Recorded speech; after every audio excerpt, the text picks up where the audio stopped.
오늘은 일 못하는 사람들의 특징에 대해 이야기해 볼게요. 그런데 제가 말씀드릴 일 못하는 사람들은 앞에 단서가 붙습니다. 바로 성실하지만 일 못하는 사람이라는 건데요. 정말 열심히 일하고 책임감도 강한데 결과적으로 주변에서 보기에 일 못하는 사람으로 비춰지는 분들에 대한 이야기입니다. 이런 분들 회사에 꼭 한두 명쯤 있을 거예요. 이분들은 착하고 성실하다는 얘기를 많이 듣습니다.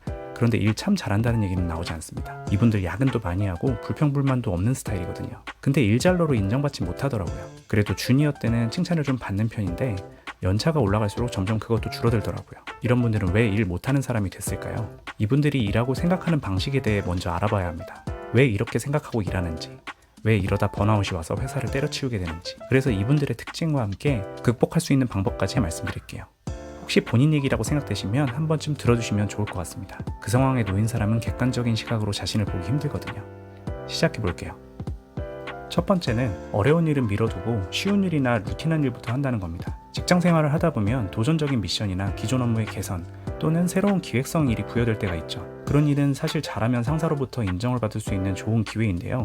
우리 성실한 일몬너분들은 보통 이런 일이 나에게 오지 않기만을 기도합니다. 그리고 그 일이 떨어지면 고민을 좀 하다가 현실을 외면하게 됩니다. 좀 더 쉬운 일, 루틴한 일을 먼저 쳐내게 되는 거죠. 물론 기한이 있는 일은 먼저 하는 게 맞겠지만 중간에 짬이 나면 중요한 일을 할 수도 있는데 일단 외면합니다. 그러면서 루틴한 나의 업무가 얼마나 중요한지 스스로 합리화하게 되죠. 그리고 그 일로 야근도 하면서 바쁜 티도 좀 내고요. 그러다 시간이 지나 중요한 일의 기한이 다가오면 그때 가서 발등에 불이 떨어집니다. 하기 싫어 죽겠는데 혼나기 싫으니까 어떻게든 완성을 하긴 합니다. 이분들은 성실하기 때문에 에라 모르겠다 하는 분들은 또 아니거든요. 하지만 그렇게 일을 하면 퀄리티가 높을 수가 있을까요? 진짜 일 잘하는 분들은 그런 핵심 업무에 더 시간을 할애하고 빨리 처리합니다. 그래야 내가 더 인정받고 돋보일 수 있으니까요. 우리 성실한 일몬더 분들은 그런 것도 난 필요 없다, 묵묵히 내 일만 잘하면 인정해주겠지 하고 또 스스로를 합리화합니다. 그런데요, 가만히 앉아서 야근하고 말 잘 듣는다고 일 잘하는 사람이 되는 건 아닙니다. 주변 동료들, 상사들이 먼저 여러분을 알아볼 정도로 한가하지 않거든요.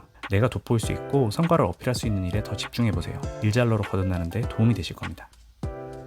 두 번째 특징은 상사를 무서워하고 혼날까봐 걱정하는데 너무 신경을 많이 쓴다는 겁니다. 이 과도한 상사에 대한 두려움이 처음부터 생기진 않았겠죠. 일을 하다가 몇 번 깨지는 시점이 있었을 텐데 이때를 털어내지 못하고 계속 집착하면서 벌어지는 상황입니다. 그래서 이런 마음으로 일을 하게 되면 실제로 그 일의 본질이 아니라 어떻게 하면 혼나지 않을까만 생각하게 됩니다. 왜 이 일을 하는지, 이 일을 해서 기대하는 효과는 무엇인지, 회사 비즈니스에는 어떻게 기여할 수 있는지, 이런 부분을 생각하고 일을 해야 결과가 좋을 텐데 어떻게 하면 꼬투리 잡히지 않을까에만 더 집중하는 거죠. 물론 상사가 원하는 걸 맞추는 게 궁극적으로 맞는 방향일 수 있어요. 하지만 우리 성실한 일몬너분들은 혼나는 게 너무 무섭기 때문에 그 전에 혼났던 포인트에만 더 집중하게 됩니다. 그래서 그 포인트만 강조해서 보고하게 되죠. 그럼 상사는 또 화를 내겠죠? 상황이 다른데 저번에 지적했던 포인트만 신경 써서 가져왔으니까요. 그렇게 혼나고 나면 도대체 어느 장단에 맞춰야 될지 모르겠다고 한탄하게 됩니다. 에라 모르겠다, 그냥 시키는 대로만 하자, 이런 마인드가 돼버립니다. 이런 태도로는 좋은 결과가 나오기가 어렵습니다. 이런 건 상사가 잘 이끌어줘야 되는 거 아니냐고요? 네, 틀린 말은 아닌데요.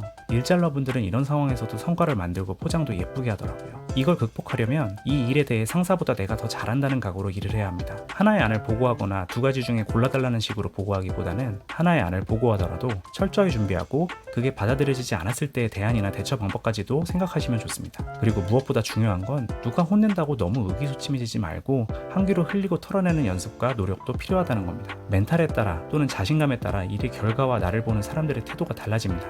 좀 혼나면 어때요? 다음에 더 잘하면 되죠. 그게 잘 안 된다고요? 걱정하지 마세요. 그런다고 잘리지도 않고 월급도 잘 나옵니다. 상사가 영원히 그 자리에 있는 것도 아니고 상황이 어떻게 바뀌게 될지 혹은 내가 이직하게 될지도 모르는 거예요. 너무 그 하나의 상황에 집착하지 않으시면 좋겠습니다. 마지막으로 힘들다는 소리를 못한다는 겁니다. 우리 성실한 일몰러분들은 책임감이 강합니다. 그래서 힘들다, 못하겠다, 좀 도와달라, 이런 얘기를 잘 못해요. 힘들어도 할 수 있는 때까지 해봐야 되는 거 아닌가? 이런 생각으로 바쁘면 꾸역꾸역 야근도 잘 해냅니다. 업무 기한도 잘 맞춥니다. 싫은 소리 듣는 걸 싫어하거든요. 혼나는 건 더 싫고요. 그런데 문제가 뭘까요? 이렇게 계속하다가 번아웃이 온다는 겁니다. 그러다 임계점이 넘으면 그냥 때려치우게 됩니다. 건강도 잃었고 이러다 죽겠으니까 다 필요 없다는 생각으로요. 그러고 나면 커리어가 꼬이게 되죠. 퇴사하고 이직하는 게 얼마나 어려운데요. 멀쩡한 회사를 스스로 그만둔 사람에 대해 면접관은 색안경을 끼고 바라봅니다. 그 편견을 깨는 게 쉬운 일이 아니죠. 그리고 공백 기간이 길어지면 멘탈도 흔들립니다. 좀 별로인 회사라도 어쩔 수 없이 들어가게 되고요. 이렇게 되지 않으려면 일단 지금 회사에서 힘들면 힘들다고 얘기할 줄도 알아야 됩니다. 그렇게 해야 자신도 지키면서 환생이직할 수 있는 시간도 벌 수 있으니까요. 그리고 중요한 게 있는데요. 생각보다 나에 대해 남들이 잘 모릅니다. 내가 어필하지 않으면요. 저 친구 참 힘들겠구나 막연히 생각할 수는 있어도 얼마나 힘든지 자세히 알려고 하지 않습니다. 그래서 내가 얘기해야 됩니다. 누가 안 좋게 보면 어떡하냐고요? 그거 걱정하다가 얘기 안 하면 내 속만 골마 터지게 됩니다. 나부터 지키는 선택에 집중해야 되죠. 그에 따르는 부차적인 것들까지 다 신경 쓰지 마세요. 성실한 일본어분들은 또 이렇게 생각합니다. 이번에 힘들다고 징징대서 배려받으면 그것 때문에 더 죽어라 해야 되는 거 아닐까? 그럴 바엔 그냥 내가 참고 말자. 절대 이렇게 생각하지 마세요. 만약에 참다가 자포자기하고 퇴사하면 그게 더 동료들에게 피해를 주는 겁니다. 그리고 여러분, 옆 동료 힘들면 잘 도와주시잖아요. 나도 좀 배려받을 수 있는 거죠. 좀 편하게 쉽게 생각하세요. 그래야 일도 더 잘하게 되고 나도 지킬 수 있는 겁니다. 지금까지 성실하지만 일 못하는 사람들의 특징에 대해 말씀드렸습니다. 얘기 다 들으시고 공감하신 분들 분명히 있으실 거예요. 사실 저도 회사 생활할 때는 잘 몰랐어요. 그런데 시간이 지나 뒤를 돌아보니까 그때 그렇게까지 힘들게 일할 필요는 없었는데 이런 생각이 들더라고요. 그때는 그게 전부인 줄 알았는데 그게 아니었어요. 인생 어떻게 흘러갈지 정말 모르거든요. 그리고 그때 왜 내가 그렇게 마음에 안 들던 동료가 저보다 인정을 받는지도 이해가 되더라고요. 나와 너무 다른 남의 방식이 꼴보기 싫고 인정하기도 어렵겠지만 그 사람이 왜 잘 되는지 한번 살펴보세요. 물론 스타일이 다르니까 그렇게 똑같이 하기는 어렵겠죠. 하지만 똑같이 할 수 없다면 내가 가진 장점을 더 부각시켜서 기회를 얻을 수도 있는 거고요. 그 사람 방식을 조금 열린 마음으로 적용해 볼 수도 있고요. 스마트하게 내 이익에 도움이 되고 내가 감당할 수 있는 방법에 집중하셨으면 좋겠습니다. 오늘은 이직이나 연봉협상이 아닌 회사 생활에 대한 이야기를 해봤는데요. 도움이 되셨길 바랍니다. 당연히 저는 이직과 연봉협상에 대한 이야기들을 계속 해나갈 거니까요. 구독해두시면 분명히 쓸모가 있을 겁니다. 궁금하신 점이나 의견 있으시면 언제든지 댓글 남겨주시고요. 이상 채담이었습니다. 다음에 또 뵐게요.